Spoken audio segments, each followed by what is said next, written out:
Hello everyone, let's look at another set. This set is on quant based reasoning because you will find lots of quant here. You can see in the form of arithmetic mean and reasoning obviously because you will be arranging these people in a certain order. So this is one of the important set. So let's look at this set. A contractor paid a different amount to 6 freelancers. You can see the name is given to us, Ankit, Bipul, Divya, Harsh, Preeti and Nikhil. Not necessarily in the same order. The amount paid by him to each person is not necessarily a whole number. So that means it can be a decimal number as well. He paid them one after the other and paid no two persons at the same time. तो जो order रहने वाला है वो define नहीं है, वो एक मेन कंसर्न है हमारा. तो यहाँ पे मैं लिख रहा हूँ उसको 1 2 3 4 5 6. सो एक ऑर्डर हमें मिल चुका है, मतलब बंदे नहीं है बट मैंने एक ऑर्डर डिफाइन कर दिया 1 से लेके 6 क्योंकि 6 बंदे हैं, right. Further it is known that Preeti receive 1200 which was the least amount paid by the contractor. अब मुझे नहीं पता प्रीति को किस ऑर्डर में अमाउंट मिली है. She is the first one, second one, third one, तो होल्ड पे रखते हैं इसको. Bearing the first and second payments, the amount paid by the contractor was the arithmetic mean. Arithmetic mean means average of the previous two amounts. Okay, ये information काफ़ी useful लगती है. चलिए डिकोड करते हैं पहले इसको क्या मतलब है. तो फर्स्ट और सेकंड को छोड़कर जो अमाउंट रहने वाली है, जैसे थर्ड वाली अमाउंट आप देखेंगे तो जो थर्ड वाली है वो अर्थमेटिक मीन रहेगी प्रीवियस टू का. तो if you observe this thing you can say कि जो थर्ड अमाउंट रहने वाली है that will lie between 1 and 2. सो जो थर्ड अमाउंट होगी that can not be the least amount, right, because average जो होता है वो दो वैल्यूज के बीच में लाई करता है. एग्जैक्ट मिडल में नहीं बट कहीं ना कहीं बीच में लाई करेगा, राइट. सिमिलरली जो ये फोर्थ वाली वैल्यू है that will lie between 2 and 3. जो भी सेकेंड पेमेंट होगी, जो भी थर्ड पेमेंट होगी उनके बीच में लाई करेगी. जो ये फिफ्थ पेमेंट है वो इन दोनों के बीच में लाई करेगी और जो सिक्स्थ पेमेंट है वो इन दोनों के बीच में लाई करेगी. तो मुझे यहाँ पे ये समझना है कि प्रीति ने 1200 लिए हैं, वो लीस्ट अमाउंट है. तो वो लीस्ट अमाउंट कौन सी हो सकती है? क्या वो 6 हो सकती है? No, because 6 lie between fifth and fourth. क्या वो फिफ्थ हो सकती है? No, because fifth lie between 3 and 4. क्या वो फोर्थ पेमेंट हो सकती है? Obviously not. Again fourth lie between 2 and 3. क्या वो थर्ड हो सकती है? Again not possible because third जो पेमेंट है वो लाई करती है फर्स्ट और सेकंड पेमेंट के बीच में.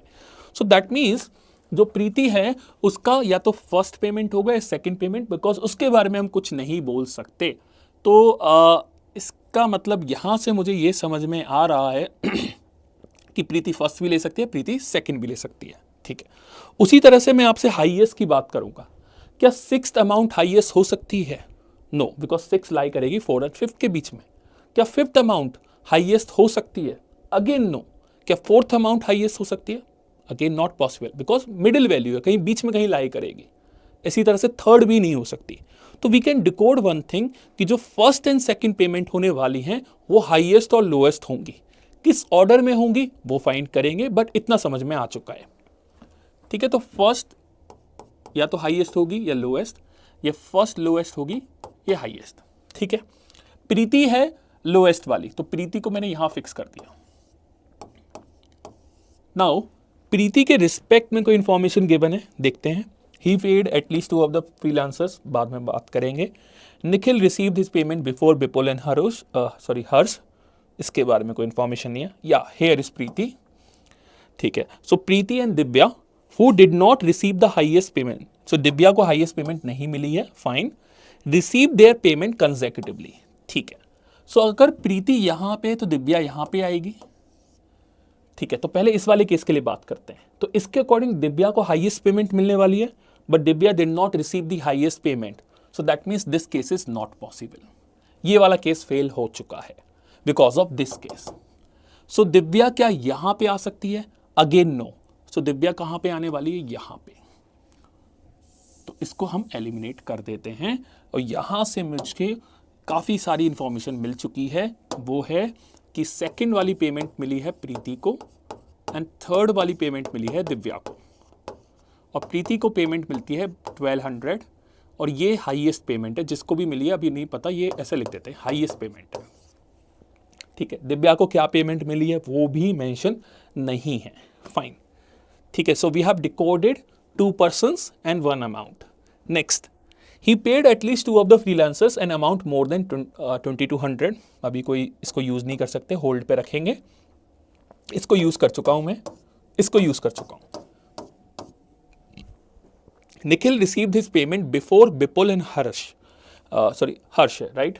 तो हर्ष और बिपुल से पहले निखिल को पेमेंट मिलती है, तो निखिल या तो फर्स्ट पे आएगा या फोर्थ पे आएगा. निखिल जब फर्स्ट पे आता है तो निखिल को मिलती है हाईएस्ट पेमेंट. क्या निखिल को हाईएस्ट पेमेंट नहीं मिल सकती? देखिएगा. ऑल्सो हर्ष रिसीव्ड 150 मोर देन निखिल. तो निखिल को हाईएस्ट पेमेंट नहीं मिल सकती. सो दैट मीन्स निखिल कहाँ पे आने वाला है? फोर्थ पोजीशन पे. और जो हर्ष और बिपुल हैं they can come at fifth और सिक्स पोजीशन, जो मुझे नहीं पता. तो मैं यहाँ पे एच और बी ले लेता हूँ, और बी और एच. ठीक है, बिपुल एंड हर्ष इनिशियल्स ले लिए मैंने. ये बंदों के नाम हैं, तो ऐसे लिख देते हैं. Just a second. या this is Bipul and this is Harsh. ठीक है. आफ्टर दैट जो पर्सन बचा है that person is Ankit. So Ankit will be at the first position and Ankit को हाईएस्ट अमाउंट मिलने वाली है. ये पक्का पता चल चुका है. तो 50% समथिंग हमने सेट डिकोड कर लिया है. ऑब्वियसली उन लोगों की अमाउंट नहीं पता है, तो थोड़ी सी मैथ्स लगाते हैं और अमाउंट भी निकाल देते हैं. चलो लेट्स बिगिन. तो लेट्स से अंकित को एक्स अमाउंट मिली, प्रीति को मिलती है 1200, जो दिव्या को मिलेगी वो इनका एवरेज होगा. तो इनका एवरेज क्या होगा? x plus 1200 divide by 2, so that is x by 2 plus 600. इन दोनों का एवरेज क्या होगा? x by 4 plus 900. इन दोनों का एवरेज क्या होगा? 3x by 8 plus 750. इन दोनों का एवरेज क्या होगा? ये हो जाएगा 2x by 8, 5x by 16 plus 825. तो अमाउंट x के टर्म्स में आ रही है, विच इज़ फाइन. हम वो भी डिकोड आराम से कर लेंगे, कोई प्रॉब्लम वाली बात नहीं है. Because if you observe I haven't use this statement. Oh sorry, my bad. हाँ, I haven't use this statement कि हर्ष को मिलते हैं 150 रुपये ज़्यादा निखिल से. तो चलिए उसको यूज़ करते हैं. देखिए, पहले मैं ये वाला केस यूज़ कर रहा हूँ कि हर्ष को बिपुल से 150 रुपये ज़्यादा, सॉरी निखिल से 150 रुपये ज़्यादा मिलते हैं. निखिल ये रहा. ओके, सो 5x अपॉन 16, थोड़ा सा लेफ्ट में ले लेते हैं.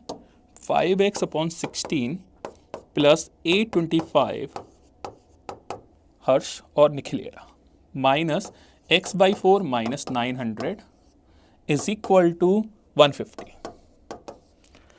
तो इसको सिंप्लीफाई करेंगे तो x बाई 16 आ रहा है. ठीक है, तो मैंने कौन सा केस लिया कि हर्ष वाली ये अमाउंट है और निखिल वाली ये अमाउंट तो फिक्स थी. This is minus 225. तो x यहां से आ जाता है 3600. ठीक है, x 3600 आ जाता है. अब यहां पे मेरे को एक और कंडीशन थी, he paid at least 2 of the freelancers and amount more than 2200. So मेरे को ये भी मेक श्योर करना है कि 2 अमाउंट 2200 से ज्यादा हो. 2 से ज्यादा भी हो सकती है, बट 2 अमाउंट कम से कम होनी चाहिए 2200 से. एक तो 3600 डेफिनेटली है ही, ये तो हो नहीं सकती. 3600 का हाफ करोगे तो आता है 1800. 1800 प्लस 600 इज 2400. सो डेफिनेटली इसके अकॉर्डिंग मुझे 2 अमाउंट 2200 से ज़्यादा मिल रही हैं. So this case is valid. तो मुझे समझ में आ रहा है बिपुल और हर्ष ये वाला केस तो वैलिड है कि यहाँ पे हर्ष आ सकता है. What about the other case? अब मैं इसको रब कर रहा हूँ कि क्या ये वाला केस भी वैलिड है, क्योंकि हमारा जो क्वेश्चन है वहाँ पे कैन नॉट बी डिटरमाइंड भी एक ऑप्शन में गिवन है obviously, but remaining a theta. तो मुझे एक समझ में आ जाना चाहिए कि इसका जो आंसर होगा वो यूनिक आंसर आएगा. मतलब मुझे दूसरा केस चेक करने की वैसे ज़रूरत नहीं है. मेरा x is equal to 3600 is sufficient. But still for your convenience मैं सेकंड केस भी चेक करा के दिखा देता हूँ. तो थीटा के क्वेश्चन में अगर आपको एक केस से आंसर मिल रहा है, दूसरा केस में चेक कीजिए. अगर आपको अपने पर कॉन्फिडेंस है, कॉन्फिडेंस नहीं है तो जरूर चेक कर लीजिएगा. चलिए, हर्ष ये है माइनस निखिल ये है 150. सो ये हो जाता है x by 8 is equal to 300, x is equal to 2400. तो भाई ये 2400 आ चुका है, ये वाला 2400 है. ठीक है, इसको मैं रब कर देता हूँ और फिर देखते हैं क्या मेरा ये केस फेल हो रहा है या नहीं। चलो ये देखिए, ये 2400 है, ये तो 1200 ही रहा। ये 2400 का हाफ होता है 1200 प्लस 600 1800, ये 600 प्लस 900 1500, ठीक है, ये 1650, और ऑब्वियसली ये भी 225 इंटू 5 होता है 1225, 1250, आई थिंक 2050 होगा, ठीक है, ये भी 2200 से कम हो रहा है। So that means this is not, नहीं 1200, ये वाला एक सेकेंड, ये कितना 2400 था ना हमारा, तो 150 750 और 750 प्लस 8 1575 होगा। मतलब कुल मिला के ऑब्वियसली वैल्यूज जो है वो 2200 से कम है। So that means this case is not possible, तो ये वाला केस हो जाता है fail. So we got our unique case which is x is 3600 and x is the highest amount. So मेरा पहला क्वेश्चन का आंसर क्या है, देखिए पहला क्वेश्चन क्या है, who is the second last person to receive the payment. तो यहां से मुझे ये भी डिकोड हो गया कि ये वाला केस हो जाता है फेल और ये वाला पास, क्योंकि यहां पे हर्ष ये था, ठीक है। तो सेकंड लास्ट कौन है, Vipul, that is option number C. What is the highest amount paid by the contractor, तो हाईएस्ट कितना है, हाईएस्ट आप देख लीजिए 3600 है। ओके, इसके बाद नेक्स्ट क्वेश्चन देखते हैं, what is the total amount paid by the contractor. So for that we have to find out the total amount. चलो फाइंड करते हैं। सो फर्स्ट 3600 तो है ही, ये हो जाता है 1200, ये है 2400, ये है 1800, ये कितना हो जाएगा, इसका आधा मतलब 9 था ना, हाँ, तो 450 into 3 1350 plus 2100। And what about this, x by 16 3600 by 16 is 225 into 5 is 1125 plus 825 is 950। इन सब का सम कर लेते हैं। सो भाई 3000 6000 9 तो 11 तो 13, सो 13,050। सो इसका आंसर हो जाता है 13,050। Next, of all the 6 payments which what is the median payment. So median payment के लिए first we have to arrange these payment in ascending order. So 1200 1800 1950 and 2100, and उसके बाद है कितना है 2400 and 3600।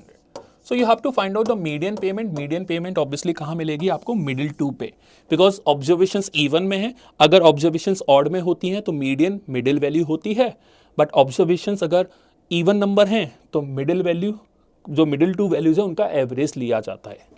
So 1950 plus 2100 divide by 2, and इसका average आप लोगे तो 2025। So answer of last question is 2025।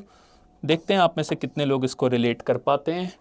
So answer of this question is 2025. So that's all from my side. Okay guys, let's look at another set. This set is on quant based reasoning. This is one of the important type for CAT because यहाँ पे क्या होगा, एक quant based problem होगी। Quant based problem because percentage के बारे में हम डील कर रहे होंगे, या प्रॉफिट एंड लॉस, या रेशियो, या average, something like this. And reasoning, वहाँ पे कुछ ना कुछ रीजनिंग लाइक लॉजिक लगेगा, जैसे डिस्ट्रीब्यूशन हो सकता है, अरेंजमेंट हो सकता है, वगैरह वगैरह। So quant based reasoning recently trend में देखा गया है, तो बहुत इंपॉर्टेंट टाइप है कैट का। आप एक सेट इससे डेफिनेटली एक्सपेक्ट कर सकते हो। तो हमारी भी वही कोशिश है कि आपको उसके साथ फेमिलियर कराया जाए। So let's try to decode this set together. 6 students A through F appeared for our language proficiency exam. So those who do not know what is a language proficiency exam, generally जब आप कोई government job के लिए apply करते हो और let's say you are from Uttar Pradesh and you are applying for Maharashtra, तो वहाँ की जो लैंग्वेज है वो आपको आनी चाहिए, otherwise you can not work in that department. जैसे आपको मैं एक छोटा सा एग्जांपल देता हूँ कि आप सपोज आरबीआई के लिए अप्लाई कर रहे हो, आरबीआई असिस्टेंट के लिए। सो आरबीआई असिस्टेंट में आपका सिलेक्शन हो गया, लेट्स से आपने टॉप कर दिया वो exam, but if you do not know Marathi, अगर मराठी वहाँ की जो लैंग्वेज है वो नहीं पता है, तो आपका सिलेक्शन फाइनल नहीं होगा। तो उसी के ऊपर एक सेट है। सेट क्या है कि लैंग्वेज प्रोफिशिएंसी एग्जाम है which comprise of 3 sections, Hindi, English, Marathi. तो किसी स्टेट की डिमांड है कि वो तीनों लैंग्वेज को आनी चाहिए। लेट्स से गुजरात की डिमांड है कि भाई तुम्हें तीनों लैंग्वेज आनी चाहिए, तीनों आती है तो आपका सिलेक्शन हो जाएगा। For each student, so there are students A through F, तो इसको एक टेबल में कन्वर्ट कर लेते हैं, थोड़ा सा रिलेट करना आसान होगा। A B C D E F, Hindi, English and Marathi.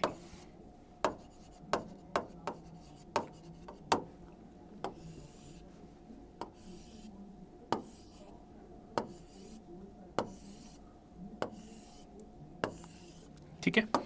Now for each student the marks scored in the 3 sections are distinct and in each section the marks scored by the 6 students are distinct. Simple मतलब होता है कि row wise भी marks distinct होंगे and column wise भी marks distinct होंगे। तो जो मार्क्स यहाँ आ गया वो ना तो इस रो में आएगा ना वो इस कॉलम में दोबारा दिखाई देगा। Further, the marks scored by any student in any section is a positive integral multiple of 5. So this is something which is very helpful because if you see, if I try to put all the information, all the natural number, वो थोड़ा सा time consuming हो जाएगा. But question says multiple of 5, so that will definitely ease our problem. The three circular graph, as I can see, given below, the provide the marks scored by each of the top 3 students. So this is D basically. This one is D, this is E and this is B. ठीक है। सो अगर मैं D के लिए बात करता हूँ, यहाँ पे D के मार्क्स हैं 45, E के मार्क्स हैं 50 एंड B के मार्क्स हैं 55. So let's put these marks. So B is 55, that's 55 and E is 50 and D is 45. So we have put the marks of Hindi of 3 people B, D, E. Next बात करते हैं English. English के हैं C, A, B.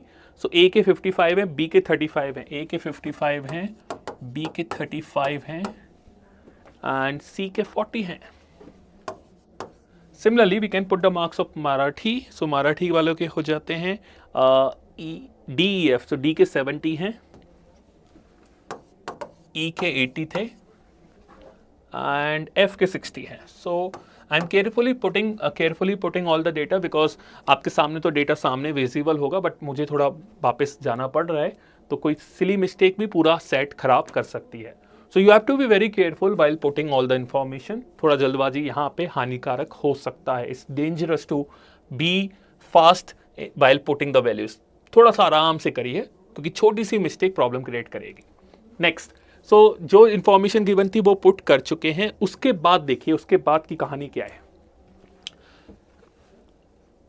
हाँ, यहां से further in each graph the percentage value given at the centre provides the sum of the top 3 marks scored in that section. It means जो 62.5% है that is basically the top 3 marks as a percentage of sum of marks scored by all the 6 students. It simply means guys कि इन तीनों का जब आप सम करते हो कितना आता है 100, 150. So this 150 is basically 62.5 and 62.5 is 5/8. So 5/8 of Hindi students marks of all the 6 students is 150. So total marks scored by these 6 students in Hindi is 240. Similarly, we can find out for English also. English का है 65%. So this is 90 plus 40 is 130. So 65% of English is equal to 130. So यहाँ से English आने वाला है 200. ठीक है. Let's go for Marathi. So Marathi people is 60% scoring top 3. So 80, 70, 60, which is 210. So 60% of Marathi is 210. So Marathi is 350. This is 350. ठीक है. Okay, so this is 350. So if you look at this part, this is 210, na? So 140 left. Sum of these 3 is 140. Here I have used how much? 130. So 70 marks left for these 3 people and 90 marks left for these 3 people. तो ये left वाला part है और ये total है। ठीक है, इतना मुझे समझ में आ चुका है यहां से। अब क्या कर सकते हैं, देखिए कोई और इंफॉर्मेशन गिवन है क्या? नहीं है। तो अब लगेगा हिट एंड ट्रायल। अब तो हिट एंड ट्रायल ही लगने वाला है और कुछ दिख नहीं रहा। तो लेट्स बिगिन। तो ये पता है मार्क्स एंड डिस्टिंक्ट, ये पता है कि हिंदी में बी ने टॉप किया है, फिर डी ने सेकेंड, ई ने सेकेंड हाईएस्ट स्कोर है और फिर डी का थर्ड हाईएस्ट स्कोर है। सो यहां पे 90 कैसे बन सकता है इन तीन लोगों का सम, वो हमें सोचना है। तो यहाँ पे आपको ये समझ में आना चाहिए कि जो फोर्थ हाईएस्ट मार्क्स होंगे वो 40 होंगे, 40 से ज्यादा तो हो नहीं सकते। तो यहां पे लिख रहा हूं उसका केस 40। सो अगर फोर्थ हाईएस्ट मार्क्स 40 हैं, बचा कितना सम? 50, क्योंकि 90 तीन लोगों के मार्क्स का सम था। तो 50 कैसे बना सकते हैं? 50 हम बना सकते हैं 35 एंड 15 से, और कैसे बना सकते हैं 30 20 से, और इस तरह से भी बना सकते हैं 50। But this is not possible because 25 क्या हो जाएंगे? सेम, हमें डिस्टिंक्ट रखने हैं। तो ये वाला केस हो जाता है फेल। तो पहला केस आया जब 40 के रिस्पेक्ट में, अब दूसरा केस ले रहा हूं 35 के रिस्पेक्ट में। अगर ये 35 है तो रिमेनिंग 90 माइनस 35 हो जाता है 55। अब वो 55 कैसे बनेगा? 30 25, अकेला केस मिल रहा है मेरे को। 55 इसके अलावा तो कुछ और बनेगा ही नहीं, right? Next, if I take 30, फिर तो यही पॉसिबिलिटी आती, that is not possible. So we are getting 3 possibilities for ACF। अब वो भी नहीं पता कैसे फिट होंगे, because it might be possible A के 40 हो, या A के 35 हो, या C के 40 हो, C के 35 हो, कुछ नहीं पता है। बस इतना पता है कि ये 3 सेट ऑफ वैल्यूज कहीं भी फिट हो सकती हैं इस हिंदी वाले कॉलम में। अब इंग्लिश से मिल लेते हैं, इंग्लिश को देख लेते हैं भाई। इंग्लिश में सम लेकर आना है 70। सो ऑब्वियसली हमारा जो मैक्सिमम मार्क्स होंगे वो 30 होंगे फोर्थ हाईएस्ट के, 35 से नीचे होगा। If this is 30, so remaining sum will be 40, and remaining sum 40 कैसे आ सकता है? 20 तो ले नहीं सकते, यही ले सकते हैं। 30 25 50 इकलौती possibility when it comes to 30. If I take 25, next will be 20, next will be 15. Not possible. We will not get the sum as 70. So luckily we are getting only one possibility for English column. So English अच्छी language है, एक ही इसने हमें combination दिया है। चलिए अच्छी बात है। Let's talk about this 140। मुझे लग रहा है यहाँ पे थोड़ी सी वैल्यूज परेशान कर सकती हैं। 140, चलिए देखते हैं। So maximum will be 55, maximum will be 55। Now remaining will be how much? 85 I think. So 50 and 35, right? Next क्या हो सकता है? 55, 45 एंड 40, यही आ रहा है, यही दो पॉसिबिलिटी आ रही हैं 55 के केस में। Let's take 50। If I take 50 as the fourth highest number, so remaining numbers का सम कितना होगा? 90। सो 90 सम कैसे बन सकता है? 50 40 से बन सकता है, या बन सकता है 45 45 से। ये पॉसिबल नहीं होंगे क्योंकि मुझे चाहिए डिस्टिंक्ट। ये थोड़ा समझना होगा आपको ध्यान से। मुझे चाहिए डिस्टिंक्ट, तो वो मेरे पास नहीं बन सकते, राइट? उसके अलावा कोई पॉसिबिलिटी है जो मैंने मिस की है, वो भी मैं एक बार जल्दी से चेक करना चाहूँगा। मुझे तो यही लग रही हैं, हाँ यही है भाई, यही है, और तो कुछ नहीं मुझे फिट बैठता हुआ नज़र आ रहा है। बट फिर भी देख लेते हैं यार, बाद में रिस्क नहीं ले पाएंगे। हाँ यही है भाई, और तो कुछ नहीं है, ठीक है, यही है। Okay guys, so we got the possible values for each column. Now can we fit something? Can we fit something? Let's start from Marathi. Can we fit something from this? So you can see 55 will be the highest value. ये तो पक्का है, fourth highest value 55 रहने वाली है। तो वो इन तीनों में से किसके पास हो सकती है? देखो, ए के पास तो हो नहीं सकती, बी के पास नहीं हो सकती, तो 55 डेफिनेटली यहीं आएगा। ये फिक्स हो गया। चलिए, एक चीज तो आसान हुई थोड़ी सी कि 55 यहां फिट हो गया है, because 55 can not come in this row, 55 can not come in this row, clearly it was mentioned कि डिस्टिंक्ट होने चाहिए. Now we are left with these possibilities. तो वो कैसे फेल होगी? देखिए 45 यहां आ सकता है, 40 यहां आ सकता है, या 40 यहां आ सकता है, 45 यहां आ सकता है. ये वाला केस हो गया. 35 तो यहाँ नहीं आएगा, तो यहाँ 50 आएगा या 35 आएगा. तो भाई मल्टीपल पॉसिबिलिटीज बन रही हैं इसमें तो, ठीक है. सेम गोज फॉर दिस, इसमें भी मल्टीपल पॉसिबिलिटी मुझे दिख रही हैं, because 30 I can not put here, 30 I can not put here, I can not put here. So I am not able to put anything from this, these three values in this particular column. What about this? Can I put something? So 40, 40, 35, 40, 40, 35, 40 cannot come here. But what about this? Again, no surety, no surety. So let's put this thing on hold and let's go to the question. What if we do not require to fill all the data? भाई क्यों time waste करना? Next. Among B, E, F, the total marks scored by which student will be the highest? So B, E, F की बात कर रहा है, इसी से यूज करते हैं. So B को देखिए, B कितने मार्क्स लेकर आ सकता है? 55 प्लस 35 दैट इज 90, और मिनिमम ले लीजिए 40. So 90 प्लस 40, या तो 130 लाएगा, ठीक है, 130 लाएगा, या मैक्सिमम कितने ला सकता है? 140.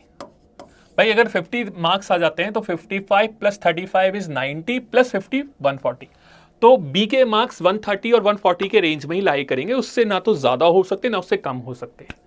ई के लिए बात करें तो ई का देखो 80 प्लस 50 130 तो डेफिनेटली है, plus now E will be taking any one value out of these three. तो मिनिमम अगर आप 15 भी रखते हो तब भी ये 145 हो जाता है. सो दैट मीन्स ई के मार्क्स हमेशा बी से तो ज्यादा होंगे. एफ के देखिए, एफ है यहाँ पे 60.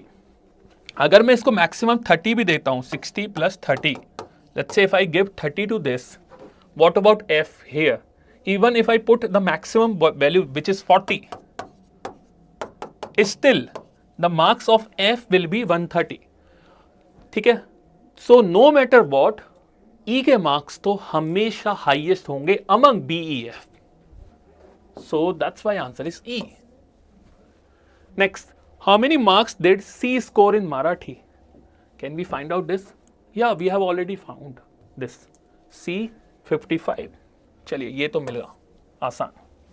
Next, if the marks scored by A in Hindi were more than scored by him in Marathi. So A ने हिंदी में ज्यादा मार्क्स स्कोर किए हैं मराठी से. ठीक है, ए की बात करते हैं. ए ने हिंदी में ज्यादा मार्क्स स्कोर किए हैं मराठी से. So we have these options for Hindi and these options for Marathi. So Marathi में यहाँ पे नोटिस कीजिए मिनिमम 35 मार्क्स स्कोर करेगा. तो अगर वो 35 स्कोर करेगा तो यहाँ पे पक्का 40 स्कोर करेगा, बिकॉज कोई और ऑप्शन है ही नहीं. मैक्सिमम के 35 से ज्यादा कोई है ही नहीं, राइट? ठीक है, फिर क्या बोलता है? How many marks did B score in Marathi? ठीक है भाई, अगर ये 40 स्कोर कर रहा है तो ये 35 स्कोर कर रहा है, और ये 35 स्कोर करता है तो डेफिनेटली 50 स्कोर करेगा, क्योंकि 35 के साथ तो 50 वाला ही केस है, right? So answer is 50. This was easy, this was easy. Next, if the least marks that any of the 6 students scored in Marathi but scored by B, ठीक है, but scored by B, तो B ने 40 marks score किए. मराठी में सबसे lowest 40 ही है जो बन पाएगा. ठीक है, तो B ने स्कोर किया. लेट्स से 40 वाला केस ले लेते हैं भाई. ठीक है, ऑल्दो 35 वाला भी हो सकता है, बट 35 नहीं हो सकता. 35 तो यहाँ पे जाएगा, तो यही एक पॉसिबिलिटी है कि बी ने 40 स्कोर किया हो. ठीक है, आगे देखते हैं आगे क्या बनता है इससे. Score by B, then the marks obtain by A in Marathi will be. So A के कितने मार्क्स होंगे? तो भाई अगर ये 40 लेता है, क्योंकि इसके लीस्ट मार्क्स होने चाहिए ना, क्योंकि अगर मैं इसको 45 देता हूं तो ए के लीस्ट हो जाएंगे, which is not possible, right? और अगर मैं इसको 50 देता हूं तो ए के फिर लीस्ट हो जाएंगे. मुझे तो लीस्ट बी के रखने हैं, तो I have to consider this case only. And if I considering this case, So A will be getting 45. So the marks obtained by, yeah, so that is D. So answer will be D for this particular question. So all 4 questions has been done. So ये set बहुत ही अच्छा था जिसमें pure quant लगी है, साथ में थोड़ा सा रीजनिंग का लॉजिक भी लगा है. तो this type of set can be expected in CAT. तो इस तरह का सेट आपको डेफिनेटली अप्रोच करना है, और अगर अच्छे से करोगे without wasting a lot of time in understanding the case, तो 12 मिनट्स में इस सेट आराम से हो भी सकता है. Okay guys, let's look at another set. This set is on Venn diagram. So if you have a basic knowledge of Venn diagram, you can solve this set easily. So let's look at this set. So set says in a library a certain number of books were borrowed by its member during the month of November, cat month. The following table provides details regarding the number of books borrowed on different days in the month of November. Okay. सो ये table पे हमें ज़्यादा focus करना है, theory पे तो कोई फ़र्क पड़ता ही नहीं है. So you can see at least और एटमोस्ट गिवन है, और वेन डायग्राम में आपने एटलीस्ट और एटमोस्ट आई थिंक सभी ने पढ़ा है. यू कैन सी मैक्सिमम कितना है, एटलीस्ट 10 तक हम जा रहे हैं, और एटलीस्ट 10 वाले कितने लोग हैं, मतलब जिन्होंने 10 बुक्स बोरो की है, that is only for number of days. कितने नंबर ऑफ डेज के लिए, 1 आ रहा है, यहाँ से क्लियरली आपको पता चलता है. और एटमोस्ट 10 वाले कितने डेज के लिए हैं, 30. तो यहाँ से हम एक रफ आइडिया लगा सकते हैं कि जो नंबर ऑफ बुक्स बोरोड हुई है वो मैक्सिमम 10 हुई है, क्योंकि एटमोस्ट 10 तक लिखा हुआ है, और एटलीस्ट 1 है तो मिनिमम 1 से स्टार्ट हो रहा है. उसकी बेटर क्लैरिटी हमें आगे मिलने वाली है ऑब्वियसली, बट अभी जो रिलेट कर पा रहे हैं वो ये है कि at most 10 books were borrowed for 30 days. Clearly लिखा है, number of days is 30. And at least 1 book is borrowed for 30 days. So that means there will be no day जहां पे 0 बुक्स को बोरो किया है या मोर देन 10 बुक्स को बोरो किया है. ये आपको यहां से क्लियर होना चाहिए. So we can say minimum 1 book borrow हुई है एंड मैक्सिमम 10 बुक. ये आपको एक इनइक्वालिटी यहां से हम बना सकते थे, फ्रेम कर सकते थे, ठीक है, with the help of this data. Moving on. Now at least 1 book is borrowed for 30 days, or maximum it can go till 10. So we can say exactly 1, exactly 2 till exactly 10 is equal to 30. Right? So there are total 30 days जहाँ पे कुछ ऐसे days होंगे जहाँ पे exactly 1 book borrow हुई होगी, कुछ डेज ऐसे रहे होंगे जहाँ पे exactly 2 books borrow हुई होगी, and so on so forth. Now at most two जो बुक्स हैं वो बोरो कितने दिन के लिए हुई हैं, 10 डेज के लिए. So from this we can say exactly 1 plus exactly 2 is equal to 10, because exactly 0 तो 0 है, वो तो पॉसिबल ही नहीं है, इसलिए एटमोस्ट 2 में 1 से लेके 2 तक हम काउंट करेंगे. एटलीस्ट 2 इज 24, सो at least 2 is 24, that means exactly 2 onwards till exactly 10. So from this you can directly say कि exactly 1 will be 6, because at least 2 की वैल्यू आपको गिवन है. So exactly 1 is 6 and exactly 2 यहां से मिल जाएगा. This was our just a second, this was our first equation, this was our second equation, and when we got exactly 1 from this equation we can say exactly 2 will be 4. Next part पे आते हैं. Next है at least, ये वाला तो हो गया हमारा, ठीक है, ये भी हमने यूज कर लिया था. At most 4, so atmos 4 is 16, so that means exactly 1 plus exactly 2 plus exactly 3 plus exactly 4 is 16. Exactly 1 plus exactly 2 we already know, that is 10, so that means exactly 3 plus exactly 4 is equal to 6. This is our third equation. ये भी use कर लिया है. Now at least 4 is 18, so at least 4 is 18 means exactly 4 onwards, right? So exactly 4 onwards is 18, so that means exactly 1 plus exactly 2 plus exactly 3 will be 30 minus 18, that is 12, right? I hope ये आप relate कर पा रहे होगे, या first equation में put करके भी निकाल सकते हो कि एटलीस्ट 4 मतलब exactly 4 onwards आपको गिवन है. So exactly 1 plus exactly 2 plus exactly 3 will be 12, और exactly 1 plus exactly 2 आपको 10 पता है, तो यहां से exactly 3 मिलता है 2, and इससे आपको एग्जैक्टली 4 मिलेगा, दैट इज 4। तो अभी तक हमें ये सब मिल चुके हैं, एक तो ये मिला है और एक ये। ठीक है, आगे चलिए, ये वाला भी हो चुका है। Next, at most 6 is 24। At most 6 is 24 means exactly 1 से लेकर एग्जैक्टली 6 तक। Now we know till exactly 4 तक हमने यहाँ पे ऑलरेडी देख लिया था, एटमोस्ट 4 तक 16 है। सो एटमोस्ट 6 24 है, तो बचा क्या, एग्जैक्टली 5 एंड एग्जैक्टली 6, वो हो जाएगा 8। So exactly 5 plus exactly 6 is 8 and at least 6 is 8. At least 6 is 8 means exactly 6 plus exactly 7 plus exactly 8 is 8. तो इससे क्या मिलने वाला है हमें कि exactly 1 से लेके exactly 5 तक जो वैल्यूज हैं उन सब का सम होने वाला है 22। तो मैं यहां लिख रहा हूं, देखो exactly 1 plus 2 plus 3 plus 4 plus 5 is 22। ठीक है, यहां से, ठीक है, ओके। अब ध्यान से देखिए, exactly 1 plus exactly 2 is 10, exactly 3 plus exactly 4 is 6, 10 plus 6 is 16। If you put here exactly 5 will be 6 and exactly 6 will be 2। तो आपको एग्जैक्टली 6 भी मिल चुका है, ये आ गया। अब बचा क्या भाई, अब बचा है आपके पास एग्जैक्टली 7 एंड एग्जैक्टली 8, जो आपको यहां से मिलने वाला है, ऑब्वियस सी बात है। अब यहां से आप देखिए, एटमोस्ट 8 अगर 29 है, सो आई कैन सारे डायरेक्टली से exactly 9 plus exactly 10 is 1 from this statement, right. ठीक है, next, at least 8 is 5। At least 8 is 5 means exactly 8 plus exactly 9 plus exactly 10 is 5। और आपको पता है एग्जैक्टली 9 प्लस एग्जैक्टली 10 इज 1। ठीक है, इन दोनों को कंबाइन करके मिल रहा है आपको आंसर।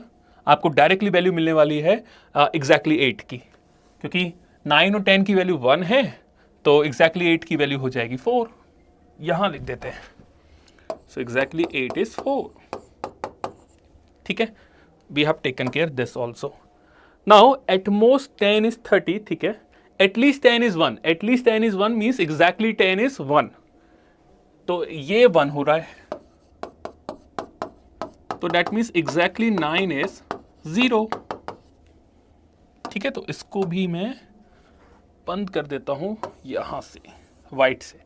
अब बचा क्या है, एग्जैक्टली 7 बच गया यार। चलिए एग्जैक्टली 7 भी देख लेते हैं, कहाँ मिलेगा हमें।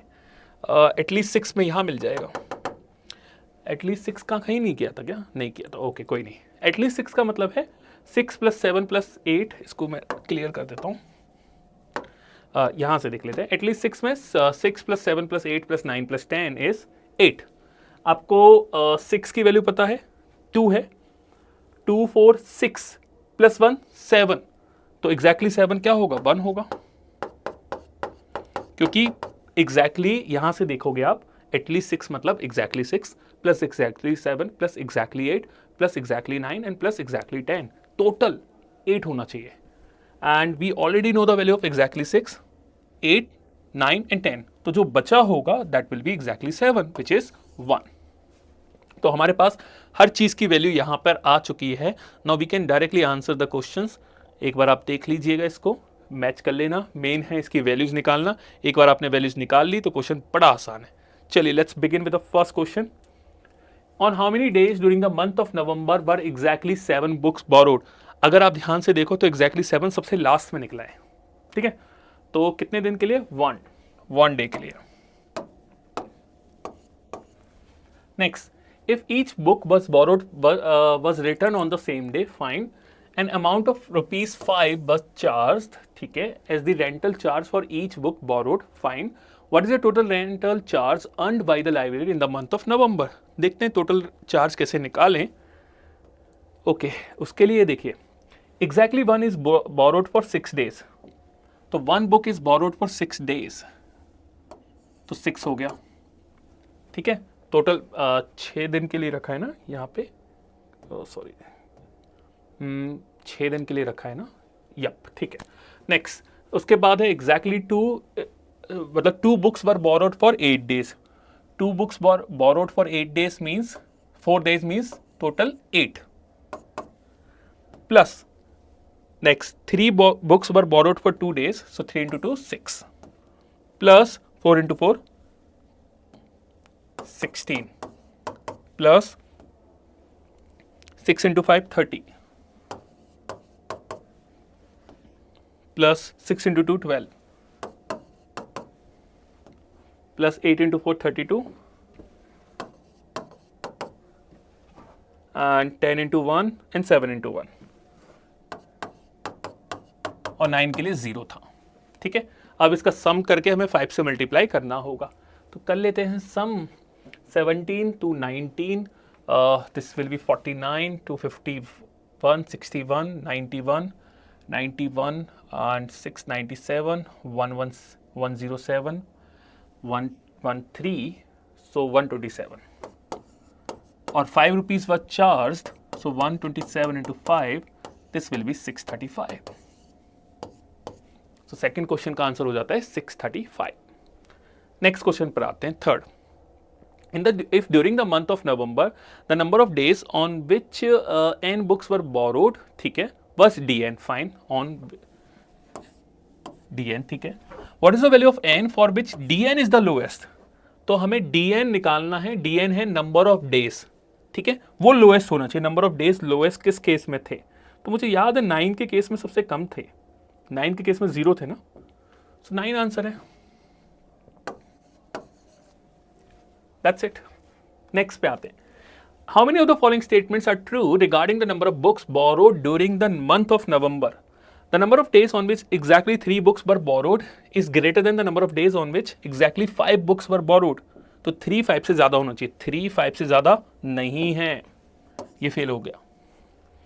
The number of days on which exactly 5 books were borrowed is less than the number of days on which exactly 4. So 5 4 से कम होना चाहिए, 5 4 से कम होना चाहिए, 5 4 से कम नहीं है। देखो 5 का 6 है, 4 का 4 है, ये भी फेल हो गया। The number of days on which exactly 2 books were borrowed is greater than the number of days on which exactly 7. So 2 ज़्यादा होना चाहिए 7 से, so 2 ज़्यादा होना चाहिए 7 से। 2 का 4 है, 7 का 1 है, yes, definitely correct। आगे, the number of days on which exactly 3 books were borrowed, 3 is less than 6. So 3 is less than 6, 3 6 नहीं, ये तो दोनों इक्वल हैं, so this is also not possible। तो पूछा क्या था, how many of the following statements are true regarding the number of books borrowed? So there is only one statement which is correct। So question काफी doable में था अगर आपको ये basic concept of at least and at most पता है, ठीक है। थोड़ा सा न्यू यूनिक क्वेश्चन था definitely, but if you are comfortable with at least and at most type, then you can solve this question within 8 to 10 minutes at max. Okay guys, let's look at another set. This set is of Venn diagram. Set says in a group of 50 every member can speak at least one of 4 languages. That means जो null वाला part होता है किसी भी Venn diagram के set में, वो इस केस में 0 होने वाला है। And the languages are Marathi, English, French and German. So let's make a Venn diagram of 4.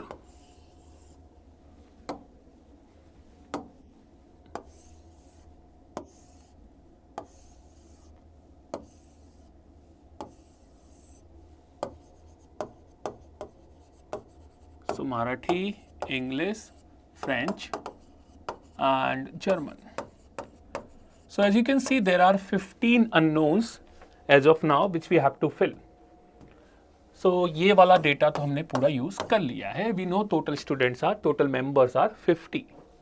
The number of person who can speak all the languages except German. So German को छोड़ के, मतलब exactly 3 वाले हैं हम बात कर रहे हैं। So German को छोड़ के exactly 3 वाले कौन से हो जाएंगे? ये वाला Marathi, English, French, which in turn is equal to 4 and also it is equal to those who speak only German. So these two are 4. तो ये फिल हो चुका है। 15 में से 2 वेरिएबल्स आपने फिल कर दिए, सो 13 बचे। तो इस तरह से कॉन्फिडेंस थोड़ा सा आता रहता है कि भाई 15 अननोन थे, 2 फिल हो चुके हैं। 25 members do not speak French, so भाई 25 मेंबर्स फ्रेंच बोलते होंगे, राइट, क्योंकि टोटल मेंबर्स हैं 50। 7 मेंबर्स स्पीक ओनली फ्रेंच, तो ये भी आ गया। चलिए अच्छी बात है, काफ़ी सारा डेटा फिल होने लग गया है। Number of person who speak exactly 2 language, exactly 2 language is twice that of those who speak exactly 3. So exactly 2 is twice of exactly 3, which in turn is twice that of those who speak all the language. So you can say exactly 4 अगर मैं x लेता हूँ तो exactly 3 हो जाता है 2x. Exactly 2 will be 4x. Right? I hope this part is clear. And 15% speak only one language. So exactly 1 is 15. Now you can see there are total 50 persons that will be consist of exactly 1 plus exactly 2 plus exactly 3 plus exactly 4. So 7x plus 15 is equal to 50. 7x is equal to 35. So x is equal to 5. अब x 5 आता है तो we got the value of exactly 4 that is 5, तो यहां put कर दीजिए 5. exactly 3 10, exactly 2 20. चलो काफी चीजें सॉर्ट होने लग गई है यहां तक, ठीक है, ये भी यूज कर चुके हैं. Fine. 18 people speak Marathi and English, so this is 18. This total is 18, of which 6 people speak no other language. It simply means guys 4 language थी, 18 लोग मराठी और इंग्लिश बोलते हैं. Out of these 18 people, 6 speak only Marathi and English because they do not speak any other language. So this is 6. If this is 6, we can find out this also. This will be 3 because the total sum is 18. अच्छी बात है, ये भी fill हो चुका है. Next, French and English are spoken by 11 persons. So French and English. So we are talking about these 4. 1, 2, 3, 4. Of which one person does not speak any other language. That means we are talking about exactly 2 language वाले लोग. So number of persons who speak only French and only English is 1. तो वो कहाँ पे आएगा? यहाँ पे आ जाएगा, ठीक है. यही लिखा है ना, French and English are spoken by 11 persons, of which 1 person does not speak perfectly fine. ठीक है, ये पूरा 11 था, तो 5 + 4 9 + 1 + 1. ठीक है, ये भी फिल हो चुका है, राइट. तो ये भी हमारी इंफॉर्मेशन काम की थी जो हमने यूज कर ली है.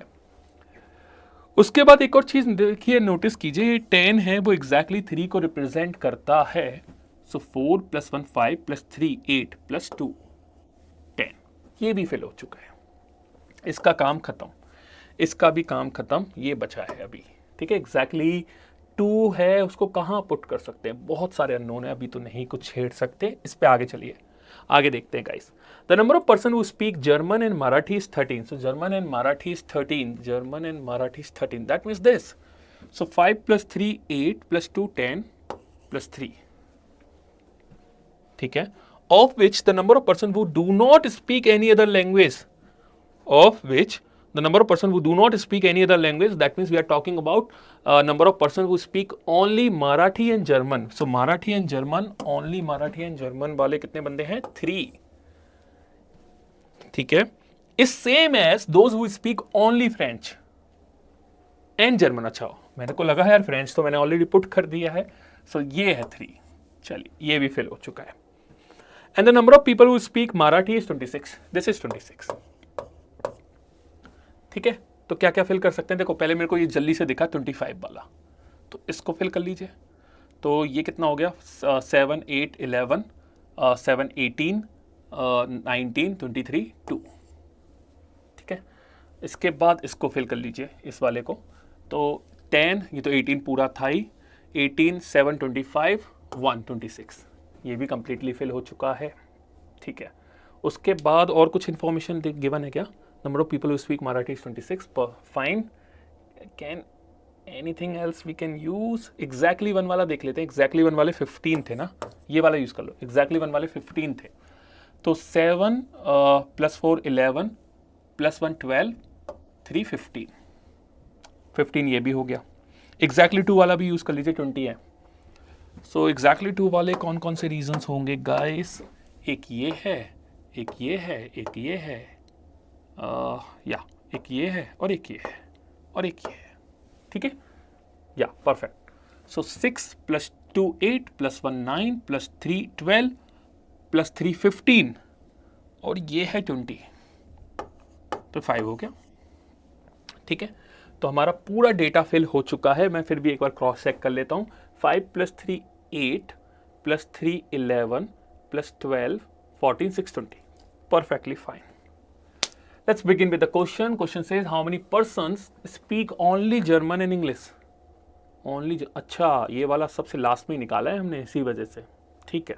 देखो पहला क्वेश्चन उसी के ऊपर था तो सबसे लास्ट में आया है। How many persons speak only English? So only English वाले हैं 3, right? So 3, yeah. How many persons speak at least 3 languages? At least 3 means exactly 2 plus exactly 3. Oh sorry, at least 3 है ना यार, my bad. Exactly 3 plus exactly 4. So exactly 3 वाले कितने हैं? You can see 10, exactly 4 वाले 5, so 10 plus 5 15, right? Next, how many persons speak English but not French? So out of English वाले ये लोग हैं पूरे टोटल, इसमें से we have to remove French, मतलब इसको remove करना है। So 6 plus 3 9 plus 5 14 plus 3 17, right? So question काफ़ी अच्छा था, काफ़ी इंटरेस्टिंग क्वेश्चन था, बिकॉज वैल्यूज़ ना डायरेक्टली इतनी कनेक्टेड नहीं थी जो मुझे यहाँ पे देखने को मिली कि एक वैल्यू से दूसरी वैल्यूज कनेक्ट होती जा रही थी। And another thing is for such type of question I would never suggest कि आप वेरिएबल्स को स्टार्ट कीजिए। आप पहले थोड़ा डेटा खुद से फिल करने की कोशिश कीजिए, because if you start with 15 variables you are saying to yourself that there are 15 unknowns, but if you are not putting any variables and you are taking incomplete diagram, so basically you are saying this thing to your mind that values can be find out easily and I will put all the values instead of finding the variables, I am finding out the values. तो थोड़ा सा psychologically हम beat कर देते हैं अपने mind को, नहीं तो माइंड को लगता है कि यार 15 वेरिएबल्स तुमने असाइन कर दिया ABCDEFGHI, तो भाई इन सारे वेरिएबल्स की वैल्यू निकालनी है। दूसरा फिर दिमाग में आता है 15 वेरिएबल्स हैं तो इट माइट बी पॉसिबल कि 10 इक्वेशन समथिंग बने जो मुझे ध्यान रखनी होगी, किसका किससे कनेक्शन है वो सब देखना होगा। बट जब मैं ब्लैंक डायग्राम लेता हूं तो मुझे उतनी प्रॉब्लम नहीं आती है। मैंने पर्सनली ऐसा फील किया है, शायद आपकी कुछ और अप्रोच हो सकती है। तो मैं अपने स्टूडेंट्स को हमेशा यही सजेस्ट करता हूं कि आप वेरिएबल्स को साइन ना करके ब्लैंक डायग्राम के साथ प्ले करो, शायद थोड़ा सा आसान हो, ठीक है। तो प्लीज ट्राई करना इस क्वेश्चन को आप। Okay guys, let's look at another question. This question says a survey was conducted among 600 CAT 2025 aspirants to gauge the popularity of 4 different test series. उनका नाम भी गिवन है S1 S2 S3 S4। So clearly यहाँ से first line से रफली एक idea लग रहा है कि 4 वेन डायग्राम का सेट हो सकता है। आगे इन्फॉर्मेशन को रीड करते हैं तो it says it was found that the number of aspirants who had joined S1 S2 S3 S4 was given to us, ठीक है। It is also known that, okay fine, so we know there is a Venn diagram set of 4, so let's make a diagram first.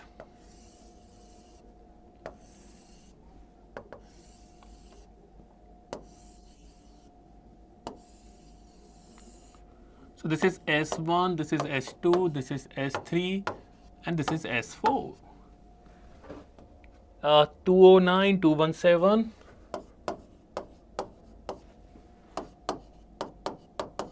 this is how much, 288 and 284.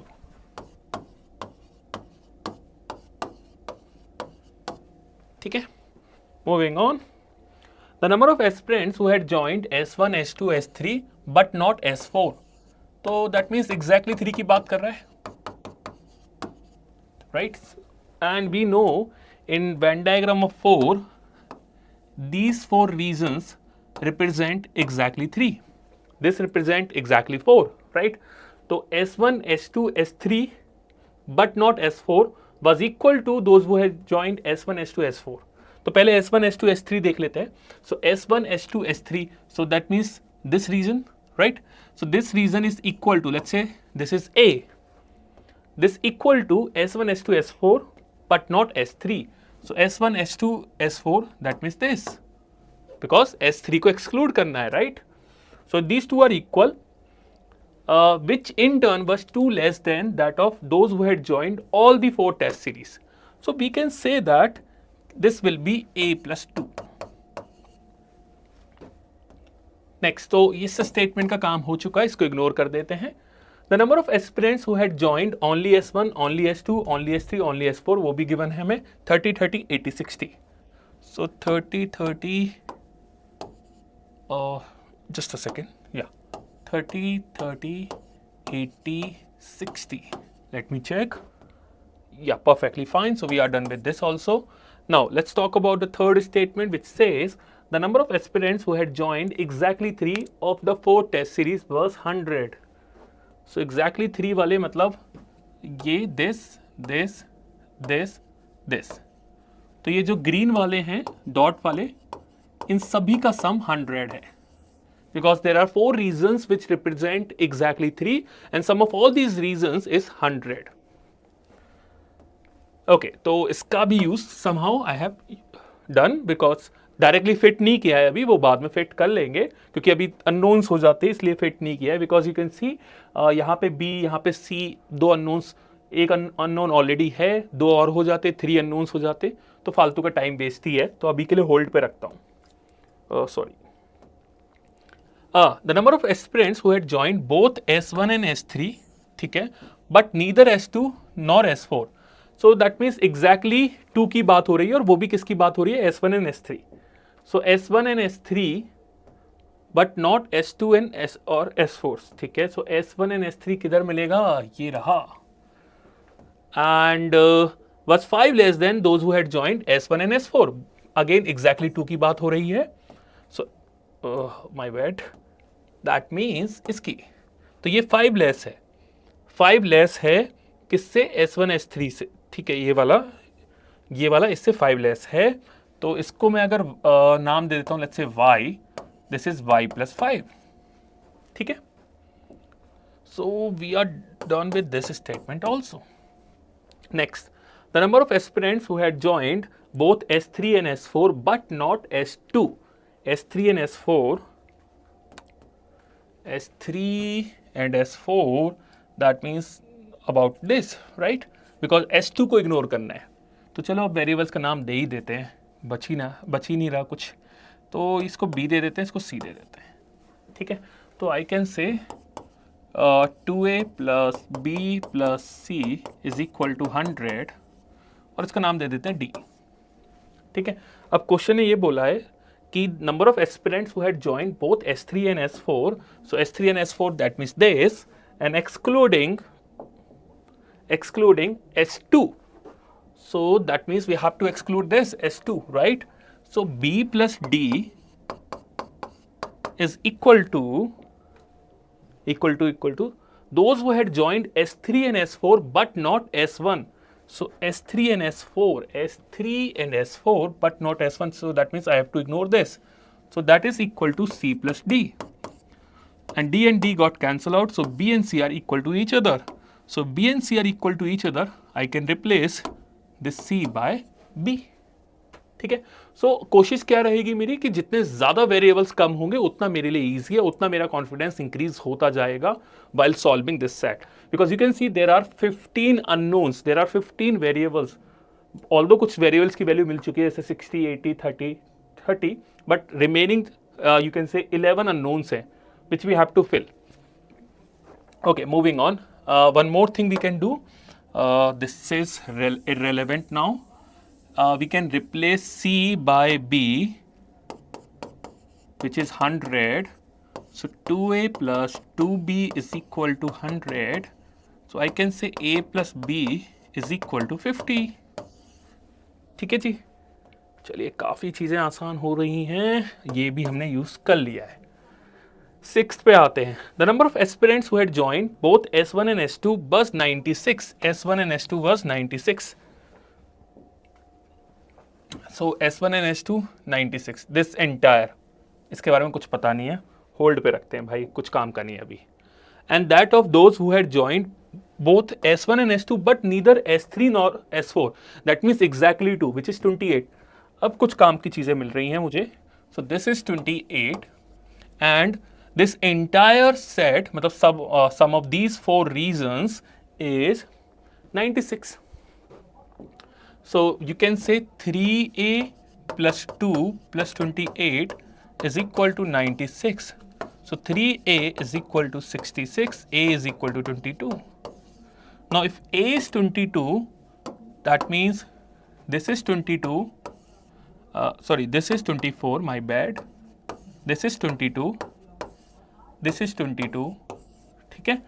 And we can find out the value of b. b will be 28.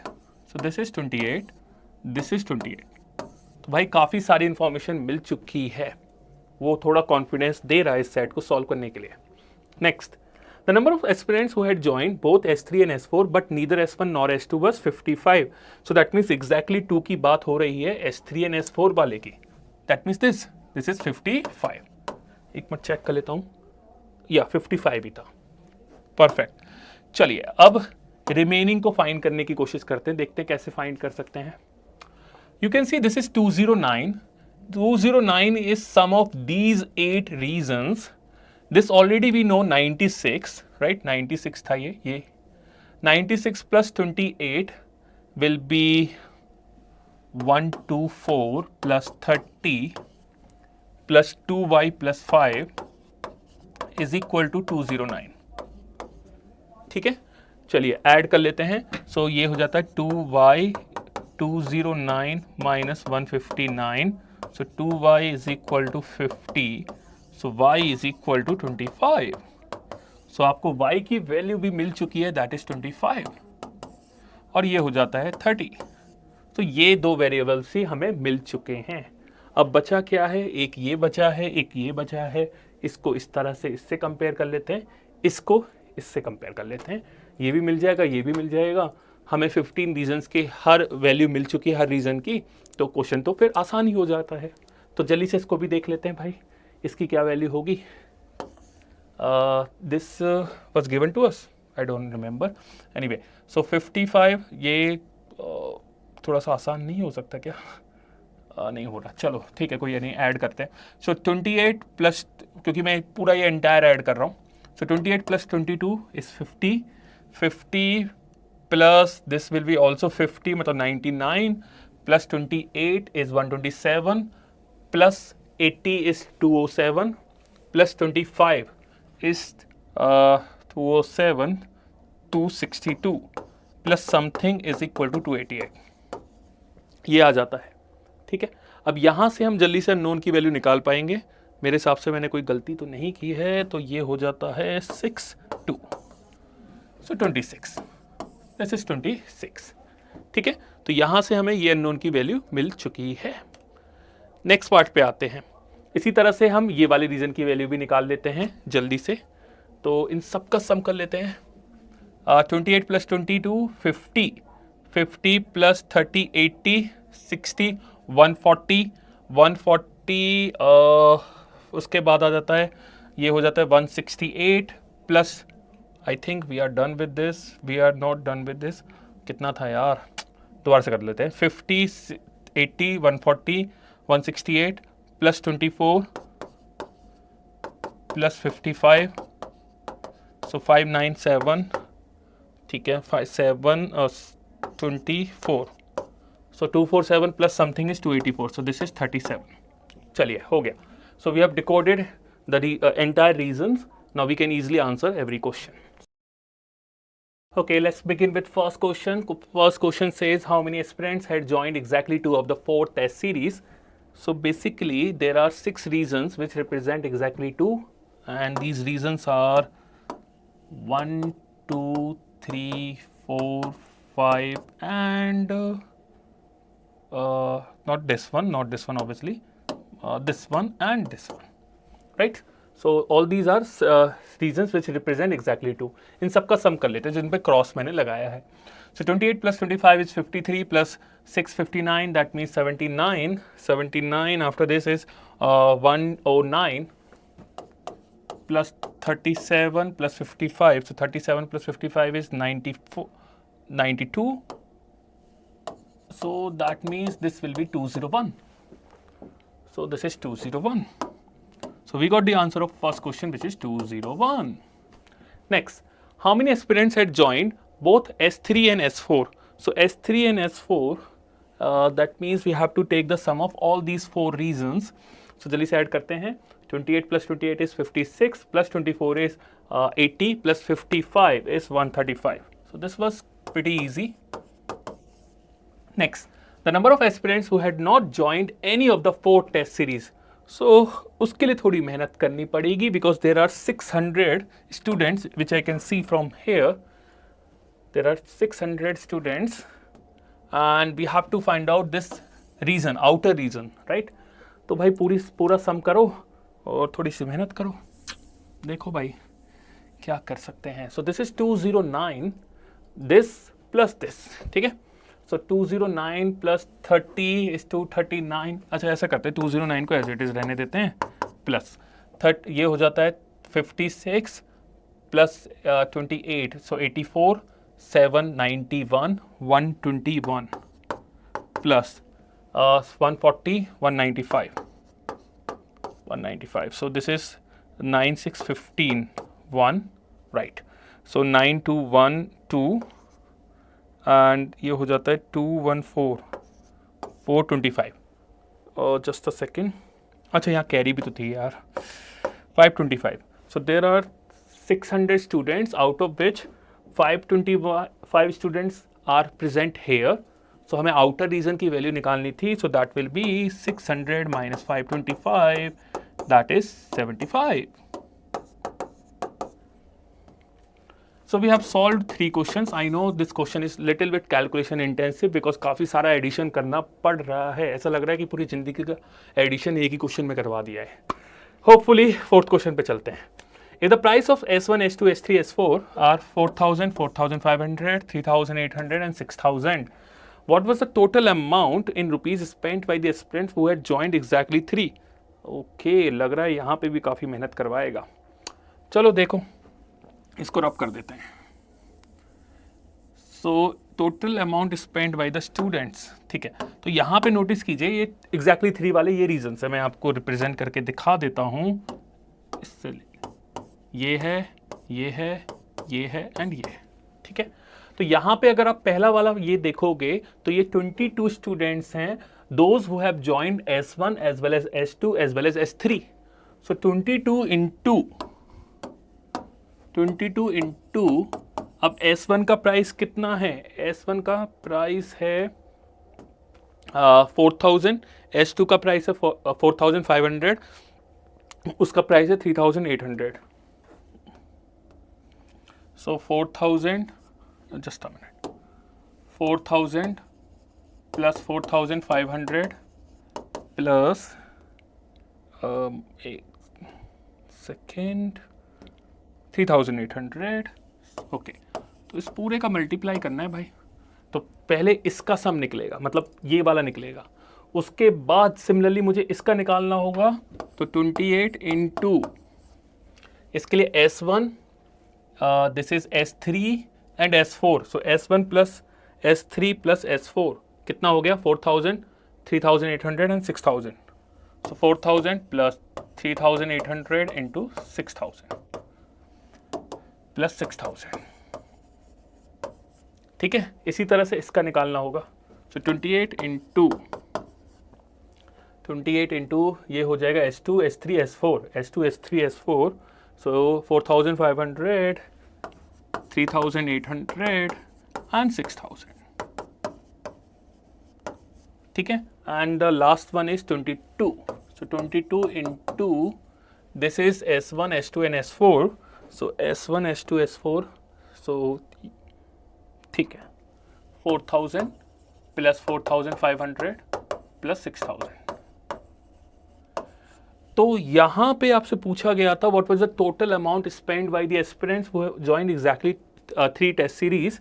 So you can see the total amount will be this much. इन सब का solve करके आपको सम निकालना होगा. My personal experience says कि जब भी आप कोई कैट का सेट देखते हो तो यूजुअली व्हाट हैपन्स कि पहले जो 3 क्वेश्चंस होते हैं वो कंपैरेटिवली ईजी होते हैं. बट जो फोर्थ क्वेश्चन होता है वो ज़्यादातर ना बहुत डिफिकल्ट बनाया जाता है. उसका एक समहाउ रीज़न भी ये है कि if someone has spent 10 to 12 minutes on one set, so he or she will try to attempt all the 4 questions, right? So he or she will be in that perception कि चारों question मुझसे हो जाएंगे या उससे वो question छूटेगा ही नहीं. मतलब he or she knows that fourth question is gonna be difficult, but eventually तब भी वो क्वेश्चन को कर रहा होगा बिकॉज उसने स्पेंड किया है 10 to 12 मिनट्स. तो अगर आपको लगता है कि फोर्थ क्वेश्चन ज़्यादा कैलकुलेटिव है, ज़्यादा टाइम कंज्यूमिंग है, you can skip that question and move on to the next set because it might be possible जो टाइम आप फोर्थ क्वेश्चन को दे रहे हो, लेट्स से 5 मिनट्स आपने दे दिया, 4 मिनट्स आपने एक क्वेश्चन को दे दिए, उतने में शायद कोई और LRDI का सेट बन जाए. तो ये थोड़ा सा आपको अंडरस्टैंड करना होगा कैट के टाइम पे. यहाँ पे तो unfortunately we do not have any luxury, तो we have to solve this question. तो इसका मैं आपको आंसर बता देता हूँ, आप लोग मैच कर लेना. This is the final answer जो होगा. I have told you the method how to solve for fourth question. I know little bit difficult है because थोड़ा सा calculation ज़्यादा है. Although you guys have luxury of calculator, you can use that. But बार बार ये 3 numbers को put करना, फिर 22 से मल्टीप्लाई करना, फिर ये 3 नंबर्स को पुट करना, फिर 22 से मल्टीप्लाई करना, थोड़ा सा टाइम कंज्यूमिंग हो सकता है. So fourth question I am leaving up to you. आपकी चॉइस, आपको अटेम्प्ट करना है या नहीं करना. But first 3 questions were doable, वो आपसे हो सकते थे. So this was nice set overall. और कैट में 4 वेन डायग्राम के ऊपर इस तरह का सेट आप एक्सपेक्ट कर सकते हो. That the averages that we have is we have 69 and we have 75, right? 75. Then we have 77. Then we have 82, 84, and 90, right? This is the mean of 2 out of the 4 numbers that is given, and we have x, y, z and w in that order. All of them are distinct. Now x plus y by 2 will be 69 into 2. X plus y by 2 is 69, so this will be 138, right? And similarly there will be 2 of them which mean is 75, so total will be 150. Similarly, this is 154, 164, 168 and 180. So where do we start? In case of 2 smallest number, 2 smallest averages added up to 138. Their mean is 69, their total is 138. We know that all of these 4 numbers are distinct prime numbers. How can we write 138 as sum of 2 prime numbers? So the smallest, Viper has the smallest one, and it's greater than 35 as well as prime number. So greater than 35 and prime number. Smallest number that I can take is 37. If I am taking 37, there will be one case 37 plus 101, that is also a prime number, right? Then I can take 41. If I take 41, this will be 97, which is also a prime number. Then I can take 43. If I take 43, then this will become 95, which is not possible. Then I can take 47. If I take 47, then this will become 89. This is possible. No, this is not possible. This is not 89. This will be 91, which is not possible. Both of these, we are basically, this is 138 is nothing but the sum of 2 smallest averages, right? So both of these are prime numbers. 83 plus 43 and 85 of 95 is not possible. 47, if I take 47, then we get 91, not possible. What's bigger than that? 53. If I am taking 53, then 85 not possible. 59. If I am taking 59, then 60 plus 80 is 140. So 59 plus 89 is possible. Then what's next?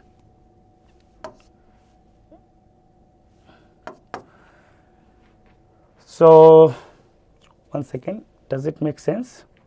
59. Okay, no, this should be 79, right? 80 plus 60 is 140. Okay, then 61. 61 plus 77 not possible. Then 67 is a prime number. 67 plus 71 is possible. Okay, So 4 cases are possible where 138 is sum of two distinct prime numbers. Now think about this. In this case, if I take 37, this will be 101, right? And what will be? This is the smallest one, this is second smallest, right? What will be the third smallest? So if sum of two smallest number is 138, what will be x plus z? This should be 150, smallest and third smallest will be the second smallest, right? X plus y will be less than x plus z, which will be less than y plus z, and so on. And so 37, 101. So if this is 150, x plus z is 150. So this value will be 150 minus 37, which is equal to 113. If this is 113, then z and w are the two best averages. If we add these, sum should be 180. If one is 113, then next number should be 67. But w should be greater than z, which is not possible. So this case is not possible, right? This case is not possible. We will discard this case. Then if I take x is equal to 41, y will be 97. If y is 97, 41, this will become 109.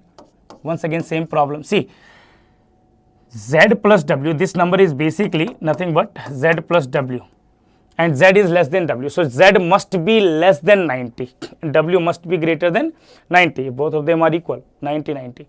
So we can also figure that out easily and solve it quickly. So this case is also not possible. Then if I take 59, if this is 59, then this value will be again, according to this, x plus z is 150. So z will be 91 and then w will be 89, which is not possible. So this case not possible, this case not possible. Only the last case is possible because we don't have any other choice, right? If I put this 67, this will be 71. 150 minus 67 is nothing but 83, right? And if this is 83, this will be 97. Now everything makes sense, right? All of these are prime numbers. Everything will make sense now. See, these two added up to 150, these two added up to 138, these two added up to 164, which is here. Then 154 is already done, right? 154 is sum of these two. 168, how do we achieve 168? Sum of these two, right?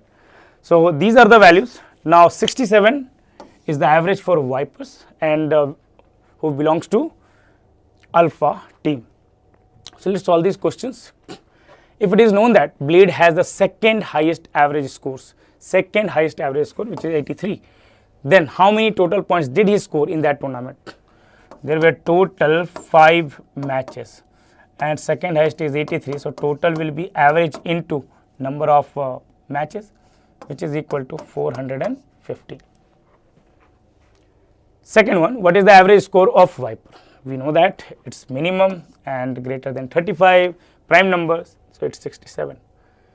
What could be the maximum possible total points scored by players from Alpha in the whole tournament? Players from Alpha, one we know that Viper is from Alpha and got 67. If I want to maximize the total points scored by Alpha players, what we can say? We need to take the maximum. So in that case, what will be the total? Each of these are playing 5 matches, right? Each of these are playing 5 matches. So their total will be 67 plus 83 plus 97 into 5. So this says nothing but 180 and 240, 100, 180 plus 60, 240, 247 into 5. So 1235. That will be the answer of this question. Total points scored by Team Alpha. Next one, it says if it is known that the host scored a distinct number of points in each of the 5 rounds that he played, and the points he scored in the first, second, third, fourth and fifth rounds form an AP in that order, then which of the following could be the possible number of points that host must have scored in the third round? So in case of host, all the numbers are in AP, 5 numbers. So we can take the numbers like this: A minus 2D, A minus D, A plus D and A plus 2D, right? this will be the total points scored by him, correct? And these numbers are in AP. If we talk about, it says which of the following could be the possible number of points that host must have scored in the third round. So in the third round, this point is A, right? If you add all of this, we are getting 5 times A. So this third number, the average of all of these 5 must be this, the middle number. Whenever few numbers are in AP, the middle number is the average. So A is the average, and A is the third number of points in the third inning as well. So this A should be one of these, right? Because these are the average, and A is the average of these. So if you check the options, 67 is not possible because 67 belongs to Viper. Only 71 is possible. 79 and 59 are not the average of any player, right? So that's it. Thank you. Tech Innovate Solutions hired 10 speakers: Alex, Ben, Chris, David, Eric, Frank, George, Harry, Ian, and John. We can take them A, B, C, D, E, F, G, H, I, and J in any order for their annual conference in 2024. The conference season started in January and ended in October. Each of the 10 speakers was hired to speak in a specific month. No 2 speakers spoke in the same month. Okay. Further details about the hiring season are given below. These are the details. Only these 10 speakers were hired during the conference season in 2024. Harry and Chris did not speak in 2 consecutive months. Some information is given, so we need to figure out who spoke in which month, right? So double line distribution. So we have already discussed this. Whenever something of order is given, we should take that in the first column, right? So January to October are in order. We will take them in first column and then try to put all the information here. Harry and Chris did not speak in 2 consecutive months. So Harry and Chris did not speak in 2 consecutive months. Frank spoke after Chris and John spoke after Frank. So after Chris we have Frank, and after Frank we have John, right? It could be immediate, it cannot be immediate. Both of these are possible. Alex and David spoke in May and June, not necessarily in that order. Okay. Alex and David. So Alex, David, David, Alex, right? Eric spoke immediately after George, and they both either spoke in the first 2 months or in the last 2 months of the conference season. Okay. So either these 2 or these 2, we don't know. Exactly 3 speakers spoke between David and Ben. 3 speakers between David and Ben. It could be Ben before David or David before Ben. Ian spoke after Harry and Frank spoke after Ian. Okay. So we already have Harry. Ian spoke after Harry and Frank spoke after Ian. And we know that after Frank we have John, and somewhere above Frank we have Chris, right? We have Chris, and Chris and Harry are not together. Okay.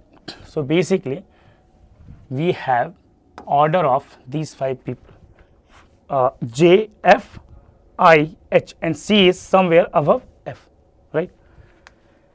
Now we don't have any choice other than starting with this one, and we have 2 cases to consider, and these 2 cases as well, right? So let's try to take all the cases here.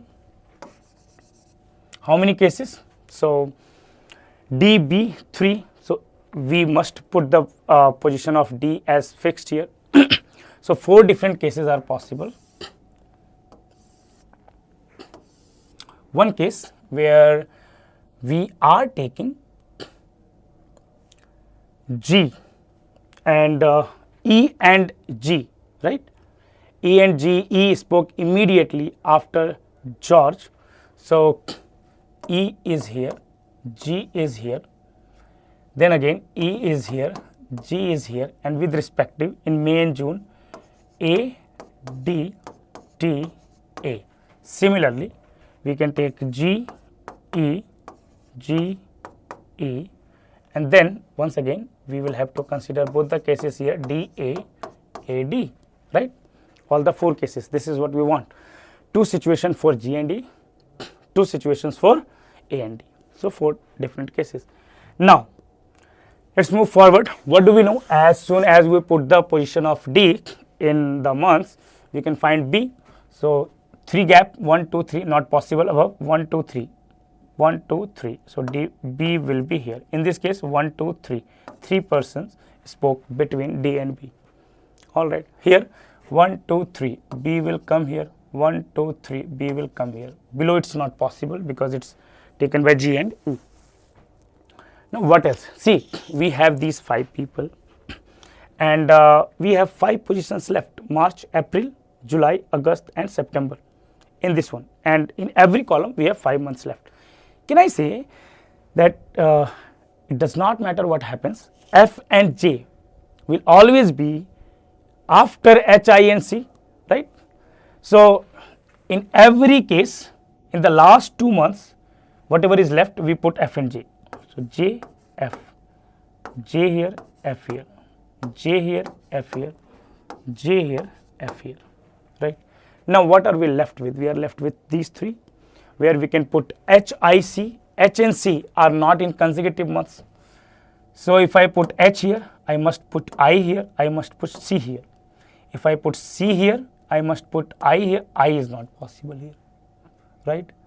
Okay, so what does that mean? If I put I here, then H or C cannot be consecutive. That means this position must be for C, this must be for I, this must be for H. There no other cases are possible. Yes, I think so, right? Just one simple logic. If you put I here, I is after H. If you put I here, H and C will be in consecutive positions. It does not matter H is first or C is first, but it's not possible. So it must be C. H cannot come after I. In this case, again we will have the same situation. C is here, H is here, I is here. Then in this case, 3 different positions. We have H, C, I. So what could be the situations? Here I can put H or C, and then again H or C. No, not possible. Okay, so in this case, H or C, 3 boxes, we must put H here and C here only. Then I will come here. No other situations are possible, right? Think about this. H, C, and I. Once again, same logic as here. If I put I here, H and C will be in consecutive months, which is not possible. Now, in this case, what will happen? In this case, situation is different. I can put H or C, anyone here, because already B is between them.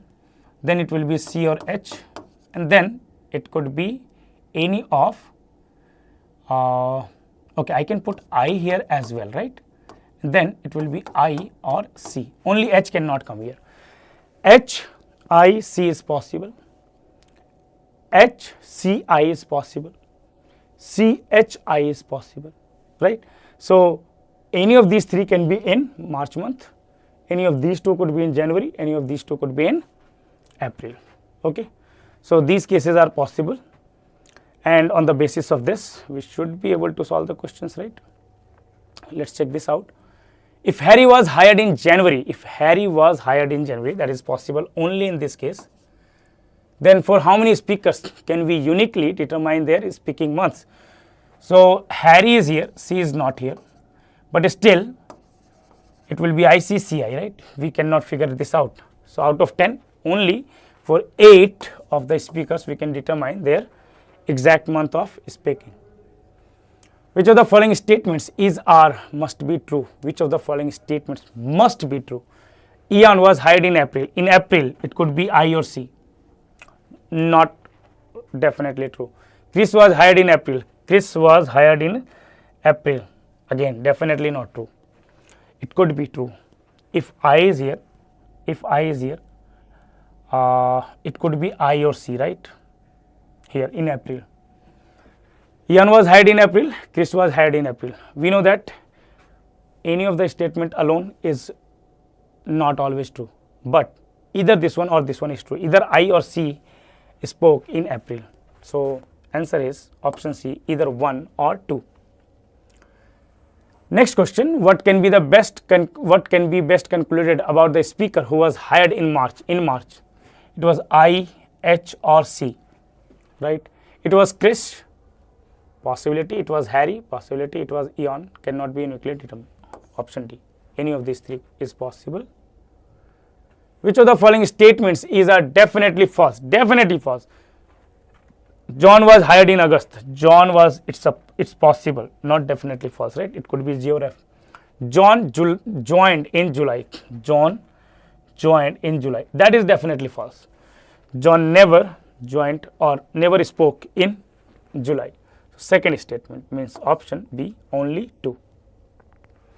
And that was the last question of this set. Very interesting set, lots of cases, but not much effort. If you take all the cases, it will take you 5 to 6 minutes, but after that there is nothing to do in this set, right? No calculation and anything else. So I hope you solved it. Thank you.